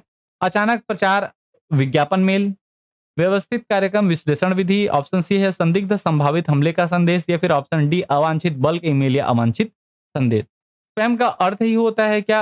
अवांछित या फिर अ, अवांछनीय संदेश, ठीक है? तो अनसॉलिसिटेड बल्क ईमेल और unwanted message is known as spam. तो इसका सही आंसर होगा ऑप्शन नंबर सी, ठीक है? इसका अगर परिभाषा देखें तो unwanted and unsolicited email send by automatic messaging system on the internet is known as spam, ठीक है? अगला हमारा क्वेश्चन है, कौन सा सोशल मीडिया प्लेटफॉर्म पोस्ट पर अपनी कैरेक्टर लिमिट के लिए जाना जाता है? Option A Facebook, option B Instagram, option C Twitter या फिर ऑप्शन सी स्नैपचैट। याद रखिएगा, आपका कैरेक्टर लिमिट का फंडा जो है वो एक ही आपका है जिसमें हम लोग ट्वीट करते हैं, वो है आपका ट्विटर, ठीक है? ट्विटर में ये टेक्स्ट लिमिट जो है वर्तमान में याद रखिएगा 280 है जब मैं ये वीडियो बना रहा हूँ। इससे पहले ये 140 हुआ करता था। लगभग 1 साल पहले ये लिमिट बढ़ा दी गई है, ठीक है? 1 से 2 साल हो गए ये लिमिट बढ़े। अभी सुनने में आ रहा है कि ये लिमिट और डबल की जाएगी, ठीक है? और ये लगभग 560 के आसपास होने के आसार हैं, लेकिन अभी वर्तमान में 280 कैरेक्टर्स हैं ट्विटर के कैरेक्टर लिमिट। वर्तमान में ट्विटर का नाम चेंज होकर कर दिया गया है एक्स। इसके जो सीईओ हैं वो हैं एलन मस्क। ठीक है, एलन मस्क ने ट्विटर को खरीद लिया है और इसका नाम कर दिया गया है एक्स, जो एक क्या है, ट्वीट करने का ही एक प्लेटफॉर्म है। ठीक है, अगला हमारा क्वेश्चन है, क्लाउड कंप्यूटिंग में लोड बैलेंसर का मुख्य उद्देश्य क्या है? ऑप्शन ए डेटा बैकअप और रिकवरी सुनिश्चित करना, ऑप्शन बी आभासी मशीनों और कंटेनरों का प्रबंधन, ऑप्शन सी कई सर्वरों पर नेटवर्क ट्रैफिक वितरित करना, या फिर ऑप्शन डी निगरानी प्रणाली के प्रदर्शन और संसाधन उपयोग। इसका सही आंसर याद रखिएगा, ऑप्शन सी है, कई सर्वरों पर नेटवर्क ट्रैफिक वितरण करना। ये क्लाउड कंप्यूटिंग में लोड बैलेंसर का मुख्य उद्देश्य है। ठीक है, लोड बैलेंसर क्या करता है, तो क्लाउड कंप्यूटिंग में बहुत सारे अलग अलग जो डिवाइसेस जुड़े हैं उसका लोड को वो क्या करता है, ट्रैफिक के माध्यम से वितरित करता है, लोड को वो बैलेंस करने का काम। ठीक है, वो कहलाता है लोड बैलेंसर। अगला हमारा क्वेश्चन है, जीएसएम प्रौद्योगिकी के लिए मानकों का विकास किसने किया है? Option A N S I, option B I triple E, option C E T S I, या फिर ऑप्शन डी है नन ऑफ द अबव। और इसका सही आंसर होगा option number C E T S I. E T S I ने क्या किया है, अ, जितने भी स्टैंडर्ड हैं जीएसएम टेक्नोलॉजी के उसका विकास किया है। ठीक है, जीएसएम का फुल फॉर्म क्या होता है, तो global system for mobile communication. GSM का फुल फॉर्म क्या है, global system for mobile communications. और ईटीएसआई का फुल फॉर्म अगर देखें तो ईटीएसआई होता है यूरोपियन टेलीकम्युनिकेशन स्टैंडर्ड्स इंस्टीट्यूट। इन्होंने ही जीएसएम के लिए क्या किया, जो मानक हैं उनका विकास किया है। अगला हमारा क्वेश्चन है, इंटरनेट ऑफ थिंग्स वाक्यांश गढ़ने का श्रेय किस व्यक्ति को दिया जाता है? Option A Kevin Ashton, option B John Wright, option C Edward Jamison, option D है जॉर्ज गार्टन। तो इसका सही आंसर याद रखिएगा, option number A Kevin Ashton है, जिन्होंने इंटरनेट ऑफ थिंग्स वर्ड को या वाक्यांश को दिया है। इंटरनेट ऑफ थिंग्स में कोई भी आ सकते हैं, कोई भी, कभी भी, कोई भी बिजनेस, कोई भी नेटवर्क, ये कोई भी डिवाइस, ये सारी चीजें एक दूसरे से जब कनेक्ट हो जाती हैं वो कहलाती है इंटरनेट ऑफ थिंग्स। और केविन एस्टिन कुछ इस प्रकार से हैं जिनको हम लोग द फादर ऑफ आईओटी अर्थात इंटरनेट ऑफ थिंग्स कहते हैं। ठीक है, इन्होंने ही सबसे पहले ये शब्द दिया इंटरनेट ऑफ थिंग्स। अगला हमारा क्वेश्चन है, कौन सा क्लाउड सेवा मॉडल उच्चतम स्तर का नियंत्रण और अनुकूलन प्रदान करता है? Option A infrastructure as a service, option B platform as a service, option C software as a service, या फिर option D function as a service. इसका देखिए सही आंसर होगा, वो होगा IaaS अर्थात इंफ्रास्ट्रक्चर एज अ सर्विस। ठीक है, इंफ्रास्ट्रक्चर एज अ सर्विस को IaaS कहा जाता है। ठीक है, और ये क्या है, क्लाउड सेवा मॉडल का उच्चतम स्तर का नियंत्रण और अनुकूलन क्या करता है, प्रदान करता है। Highest level of control and customisation cloud service में कौन देता है, तो इंफ्रास्ट्रक्चर एज अ सर्विस। निम्नलिखित में से कौन सा हैश वैल्यू के माध्यम से संभव नहीं है? नकारात्मक टाइप क्वेश्चन है। Option A password check, option B data अखंडता जांच, ऑप्शन सी डिजिटल सिग्नेचर या डिजिटल हस्ताक्षर, या फिर ऑप्शन डी डेटा पुनर्प्राप्ति अपने मूल रूप में। और इसका जो सही आंसर होगा वो याद रखिएगा, ऑप्शन नंबर डी होगा। हैश एन्क्रिप्शन के बाद, आपका हैश वैल्यू के बाद आपकी डेटा की प्राप्ति मूल रूप में नहीं की जा सकती। ठीक है, बाकी सारी चीजें आप कर सकते हैं, लेकिन मूल रूप में आपका डेटा रिट्रीव आप नहीं कर सकते।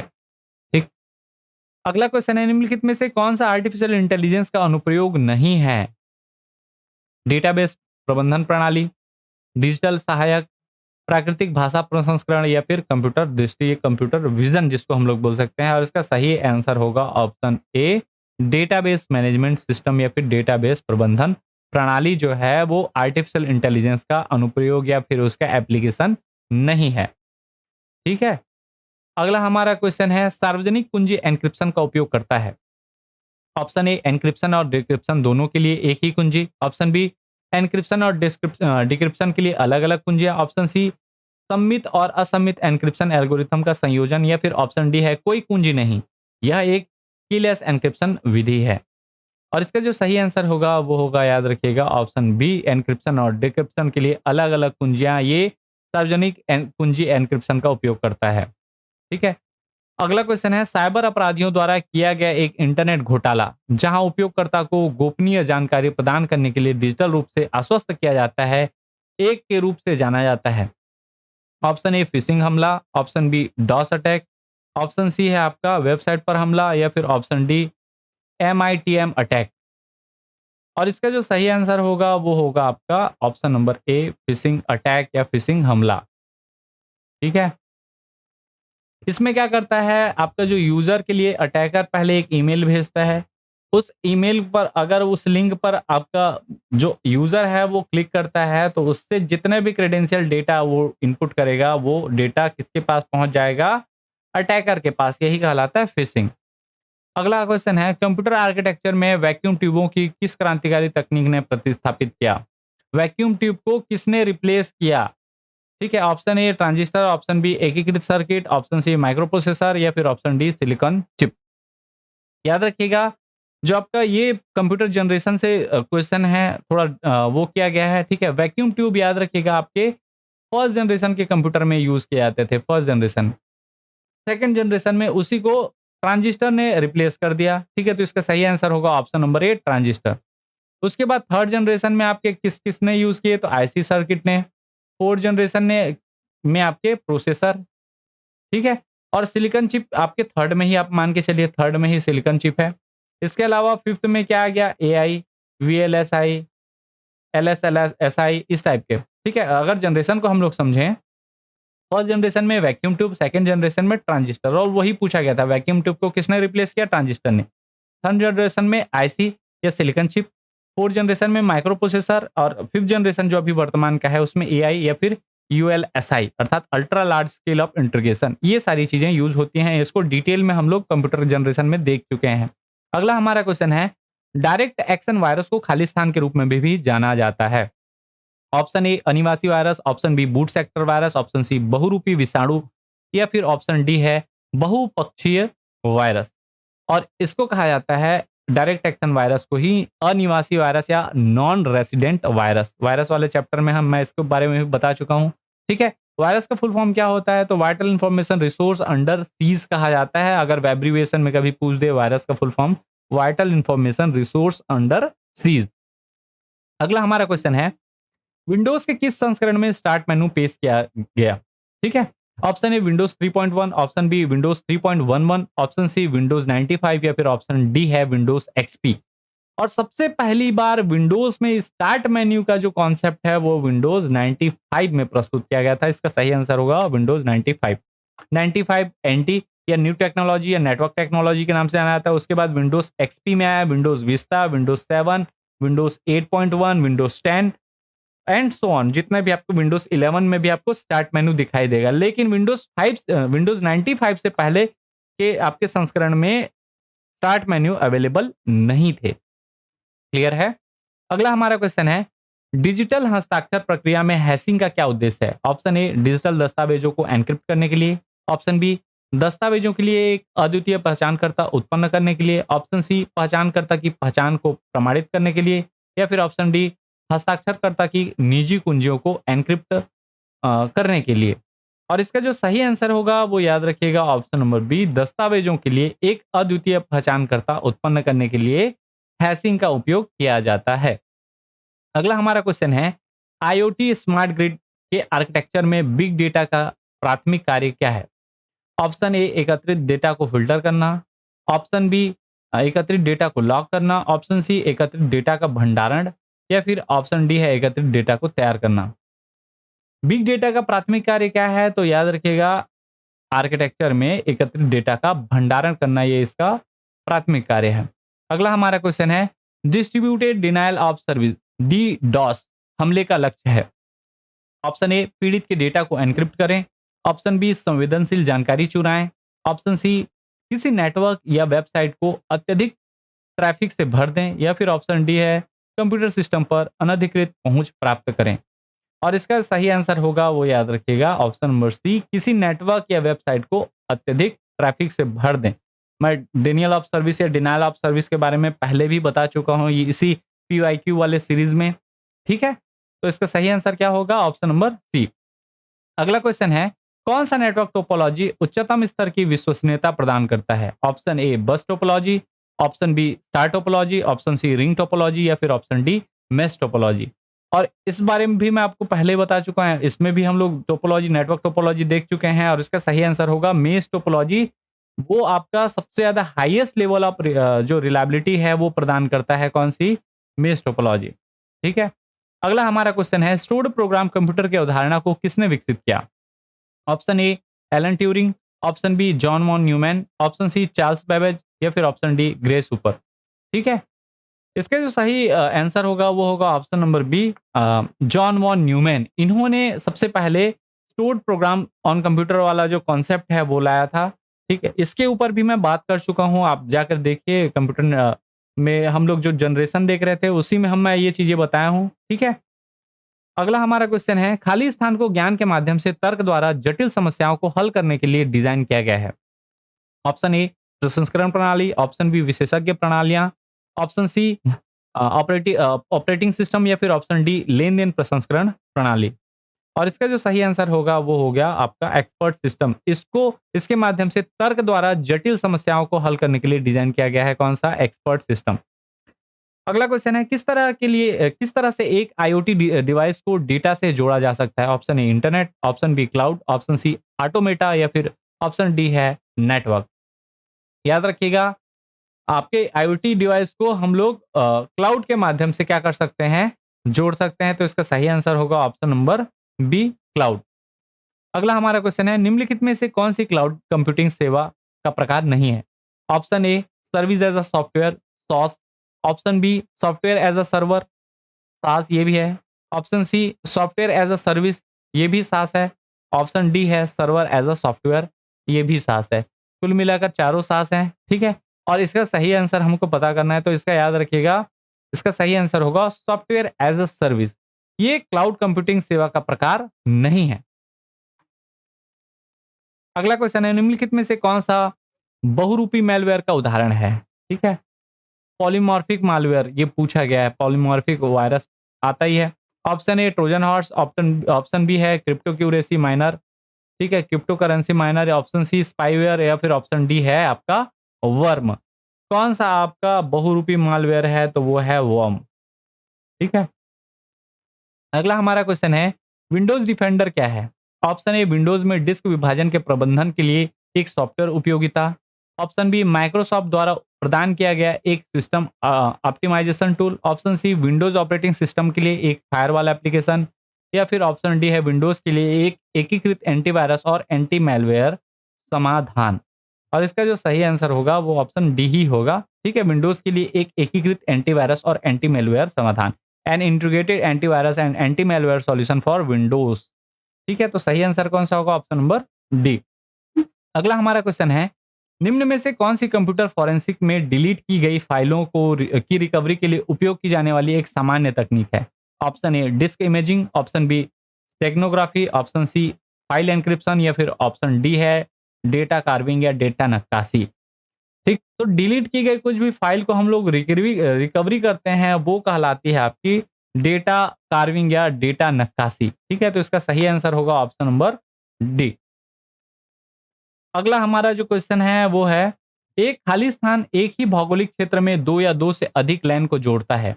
Option A LAN, option B MAN, option C वैन या फिर ऑप्शन डी सैन, ठीक है? इसका जो सही आंसर होगा वो आपका कौन-सा होगा? याद रखिएगा, मैन अर्थात metropolitan area network. Full form भी देख लेते हैं सारे सब चीज़ का। लैन का फुल फॉर्म होता है लोकल एरिया नेटवर्क, मैन का होता है मेट्रोपॉलिटन एरिया नेटवर्क, वैन का होता है वाइड एरिया नेटवर्क और सैन का होता है स्टोरेज एरिया नेटवर्क।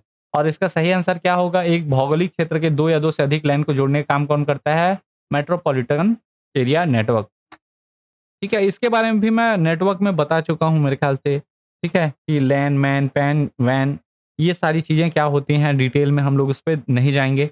अगला हमारा क्वेश्चन है, निम्नलिखित में से किस लेयर का उपयोग आईओटी उपकरणों में वायरलेस कनेक्टिविटी के लिए किया जाता है? Option A application layer, option B network layer, option C transport layer या फिर ऑप्शन डी है डेटा लिंक लेयर। और याद रखिएगा, इंटरनेट ऑफ थिंग्स उपकरणों में वायरलेस कनेक्टिविटी के लिए डेटा लिंक लेयर का उपयोग किया जाता है।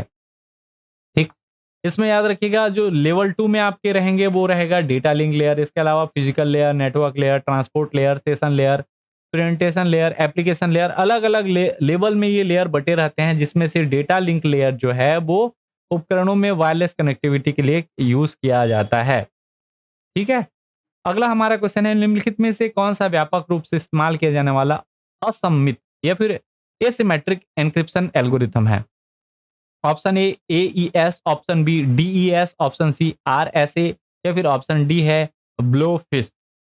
ठीक है? और इसका जो सही आंसर होगा वो होगा आरएसए, अर्थात आपका जो बताया था मैं, रावेस्ट समीर एडलमैन जो है, ये एन्क्रिप्शन यूज़ किया जाता है। ठीक है? अगला हमारा क्वेश्चन है, विंडोज़ में टास्क मैनेजर खोलने के लिए शॉर्टकट कुंजी क्या है? Option A control plus alt plus delete, option B control plus shift plus escape, option C है Windows plus R, option D है control plus shift plus F4। याद रखिएगा, इसका जो सही आंसर होगा वो होगा option number B. Directly task menu खोलने के लिए control plus shift plus escape button दबाया जाता है। इसके अलावा control plus shift plus F4 के माध्यम से हम लोग टास्क मैनेजर खोल सकते हैं। डायरेक्टली उसमें टास्क मैनेजर नहीं खुलता, इसलिए इसका सही आंसर, एक्यूरेट आंसर ये होगा। ठीक है? ये बटन दबाते हैं तो इस प्रकार से हमारा टास्क मैनेजर खुल जाता है और जो प्रोसेस चलते रहती है वो हमको दिखाई दे देता है। इसके माध्यम से इसको अगर हम लोग जैसे मान ली जाए, इस प्रोसेस को टच करते हैं, क्लिक करेंगे तो वहाँ एंड टास्क का ऑप्शन भी हमको यहाँ से मिल जाता है। अगला क्वेश्चन है, सीडीएमए कई उपयोगकर्ताओं को अलग-अलग उपयोग करके समान आवृत्ति बैंड को एक साथ साझा करने की अनुमति देता है। Option A time slot, option B frequency channel, option C bit rate या फिर ऑप्शन डी है स्प्रेडिंग कोड्स। और इसका जो सही आंसर होगा वो याद रखिएगा option number D, spreading code के माध्यम से ही आपका सीडीएमए कई उपयोगकर्ताओं को अलग-अलग उपयोग करके समान आवृत्ति बैंड को एक साथ साझा करने की अनुमति देता है। ये कहलाते हैं स्प्रेडिंग कोड। अगला है टू फैक्टर ऑथेंटिकेशन। 2FA का क्या उद्देश्य है? ऑप्शन ए उपकरणों की भौतिक चोरी को बचाने के लिए, ऑप्शन बी डिवाइस पर संवेदनशील जानकारी को एन्क्रिप्ट करने के लिए, ऑप्शन सी किसी नेटवर्क पर अनधिकृत पहुंच को रोकने के लिए या फिर ऑप्शन डी अतिरिक्त सत्यापन की आवश्यकता के द्वारा सुरक्षा की एक अतिरिक्त परत प्रदान करने के लिए। और इसका जो सही आंसर होगा वो होगा option number D, to provide an extra layer of security by recruiting adding verification. अतिरिक्त सत्यापन की आवश्यकता के द्वारा सुरक्षा की एक अतिरिक्त परत प्रदान करने के लिए टू फैक्टर ऑथेंटिकेशन का प्रयोग किया जाता है। ठीक है? अगला क्वेश्चन है, सोशल मीडिया पर हैशटैग का क्या उद्देश्य है?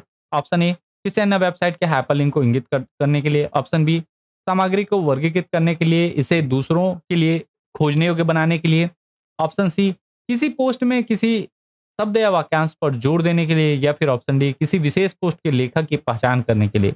और इसका जो सही आंसर होगा वो होगा ऑप्शन नंबर बी, सामग्री को वर्गीकृत करने और इसे दूसरों के लिए खोजे योग्य बनाए जाने के लिए। हैशटैग उमंग ट्यूटोरियल, नीचे आपको ये हैशटैग मिल जाएगा, इसको सर्च करते हैं तो आपको पता चल जाएगा कि हमारे कितने वीडियोस आपके डले हुए हैं। हैशटैग उमंग ट्यूटोरियल सर्च करते हैं, डायरेक्टली आपको मिल जाएगा। ठीक है? तो इसका सही आंसर होगा ऑप्शन नंबर बी, सामग्री को वर्गीकृत करने के लिए और इसे दूसरों के खोजने योग्य बनाने के लिए। अगला हमारा क्वेश्चन है, विंडोज में फाइल और फोल्डर के बीच मुख्य अंतर क्या है? ऑप्शन ए फाइलों में डेटा होता है जबकि फोल्डर्स में केवल अन्य फोल्डर्स होते हैं, ऑप्शन बी फाइलें खोली और संपादित की जा सकती है जबकि फोल्डर नहीं कर सकते, ऑप्शन सी फाइलों में एक विशिष्ट फाइल एक्सटेंशन होता है जबकि फोल्डर्स में नहीं होता, ऑप्शन डी है फाइलें हार्ड ड्राइव पर संग्रहित होती है जबकि फोल्डर्स क्लाउड में संग्रहित होते हैं। और इसका जो सही आंसर होगा वो आपको पता है ऑप्शन नंबर सी, फाइल का एक विशिष्ट क्या होता है, एक्सटेंशन होता है जबकि फोल्डर्स में कोई एक्सटेंशन नहीं होता, नॉर्मली फोल्डर का नेम होता है। अगला हमारा क्वेश्चन है, डिजिटल सिग्नेचर स्कीम में सिग्नेचर बनाने के लिए किस कुंजी का प्रयोग किया जाता है? ऑप्शन ए सार्वजनिक कुंजी, ऑप्शन बी निजी कुंजी, ऑप्शन सी सिमेट्रिक या फिर सम्मित कुंजी या फिर ऑप्शन डी है हैश कुंजी। अभी हम लोग इस सब बारे में देख चुके हैं ऑलरेडी, तो इसमें याद रखिएगा, जब भी आप सिग्नेचर बनाते हैं तो सबसे ज्यादा यूज किया जाने वाला कुंजी है वो है निजी कुंजी, जिसको हम लोग प्राइवेट की बोलते हैं। ठीक है? प्राइवेट की यूज करने के बाद ही वो डेटा क्या होगा, एनक्रिप्ट होगा, और वही प्राइवेट की जब यूज करेंगे तो वो डेटा क्या होगा, डिक्रिप्ट होगा। क्लियर है? अगला हमारा क्वेश्चन है, ईमेल भेजने और प्राप्त करने के लिए आमतौर पर किस प्रोटोकॉल का उपयोग किया जाता है? Option A HTTP, option B है FTP, ऑप्शन सी SMTP या फिर ऑप्शन डी है DNS। इसका सही आंसर होगा SMTP। अब फुल फॉर्म भी देख लेते हैं। एचटीटीपी का होता है hyper text transfer protocol, FTP file transfer protocol, SMTP का होता है सिंपल मेल ट्रांसफर प्रोटोकॉल और ये मेल भेजने के लिए यूज किया जाता है। इसके अलावा डीएनएस जो है डोमेन नेम सिस्टम। तो इसका सही आंसर होगा option number C, SMTP, simple mail transfer protocol. ये ईमेल भेजने और प्राप्त करने के लिए इस प्रोटोकॉल का यूज किया जाता है। अगला क्वेश्चन है, कौन सी तकनीक एकाधिक वर्चुअल मशीनों को एक भौतिक सर्वर पर चलाने के लिए सक्षम बनाती है? Option A virtual private network, option B hypervisor, option C load balancer या फिर ऑप्शन डी है कंटेंट डिलीवरी नेटवर्क, सीडीएन जिसको हम लोग बोलते हैं। ठीक है, वीपीएन अर्थात वर्चुअल प्राइवेट नेटवर्क, सीडीएन अर्थात कंटेंट डिलीवरी नेटवर्क। और इसका जो सही आंसर होगा वो होगा हाइपरवाइजर। ये एक वर्चुअल मशीनों को भौतिक सर्वर पर चलाने के लिए सक्षम बनाने वाली तकनीक है। ठीक है, हाइपरवाइजर क्या है? तो आपके हार्डवेयर और अलग-अलग सिस्टम है, उनको दोनों को बीच में क्या करता है? कंट्रोल करने का काम करता है, वो कहलाता है हाइपरवाइजर। अगला हमारा क्वेश्चन है, कौन सा एजेंट हैप्पी एवं अनहैप्पी स्टेट से संबंधित है?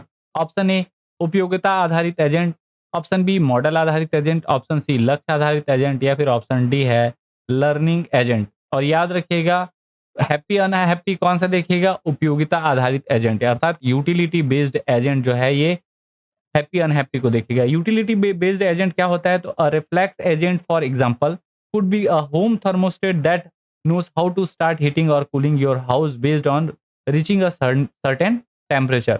आपका रूम का टेम्परेचर अगर अधिक है, ठीक है, और उसको कम करना है तो वो क्या करेगा? थर्मोस्टेट एसी ऑन कर देगा। अगर रूम का टेम्परेचर डाउन है, रूम का टेम्परेचर बढ़ाना है, आप पहले से क्राइटेरिया डाल देंगे तो वो क्या करेगा? हीटर ऑन कर देगा, रूम हीटर। इस प्रकार का जो ये है एजेंट, ये क्या करता है? यूटिलिटी बेस्ड एजेंट कहलाता है। अगला हमारा क्वेश्चन है, किस कंप्यूटर की मेमोरी में सिस्टम की बूट सेक्टर फाइलें होती हैं? Option A RAM, option B ROM, option C cache या फिर ऑप्शन डी रजिस्टर। और याद रखिएगा, बूट सेक्टर जो है आपके रोम में होता है। रोम अर्थात रैंडम रीड ओनली मेमोरी। ठीक है, रोम का फुल फॉर्म क्या होता है? Read only memory. इसमें आपके बूट सेक्टर होते हैं। रोम भी अलग अलग प्रकार के होते हैं, 4 प्रकार में, M ROM, P ROM, E P ROM और ई पी रोम। ऑलरेडी इसको कवर कर चुके हैं। ठीक है, इस प्रकार का रोम दिखाई देता है। इस रोम में एमबीआर जो है, एमबीआर आपका बूट सेक्टर है। ठीक है, और इसके अलावा डिस्क पार्टीशन होता है। इस एमबीआर में मास्टर बूट रिकॉर्ड कहा जाता है। एमबीआर को मास्टर बूट रिकॉर्ड। इस मास्टर बूट रिकॉर्ड में आपके क्या होते हैं? बूट सेक्टर में ये बटे रहते हैं, अलग अलग पार्टीशन में ये बटा रहता है। क्लियर है? हमारा अंतिम जो क्वेश्चन था वो है, कौन सी कंपनी अपनी वेबसाइट के माध्यम से क्वांटम कंप्यूटर तक पहुंच प्रदान करती है? Option A IBM, option B Apple, option C Amazon या फिर ऑप्शन डी गूगल। इसका जो आंसर है वो है ऑप्शन ए आईबीएम। आशा है कि ये सारी चीजें आपको समझ आ गई होंगी। चूंकि सेशन लंबा था तो मैं हर एक चीजों को डिटेल में नहीं समझाया हूँ। ठीक है, आपको एक मोटा मोटा आंसर पता चल जाएगा कौन सा आंसर होगा इसका, क्योंकि मॉडल आंसर नहीं आया है, ना ही रिजल्ट आया। ठीक है, जो लोग एसआई की तैयारी कर रहे थे उनके लिए एक मोटा-मोटा आंसर आपका लगभग यही आंसर होगा। ऐसा नहीं बोलूँगा कि कुछ विलोपित नहीं हो सकता। अगर आयोग चाहे तो विलोपित भी कर सकते हैं, लेकिन इस टाइप के क्वेश्चन आपके पूछे गए थे और इस टाइप के क्वेश्चन आ सकते हैं भविष्य में। ठीक है? ये हमारे कुछ सोशल साइट्स हैं। आप चाहें तो हमें इस साइट्स के माध्यम से फॉलो कर सकते हैं। अगली क्लास में हम लोग जानेंगे सहायक श्रम पदाधिकारी, श्रम निरीक्षक, श्रम उप निरीक्षक भर्ती परीक्षा 2023 जो लेबर इंस्पेक्टर की हुई थी, उसके बारे में कंप्यूटर से जो क्वेश्चन पूछे गए थे उसको समझने का प्रयास करेंगे। अगर वीडियो पसंद आता है तो प्लीज़ वीडियो को लाइक करें, चैनल पर आप नए हैं तो चैनल सब्सक्राइब करें। मिलते हैं बहुत जल्द अगली वीडियो में, तब तक के लिए जय हिंद, जय भारत, वंदे मातरम।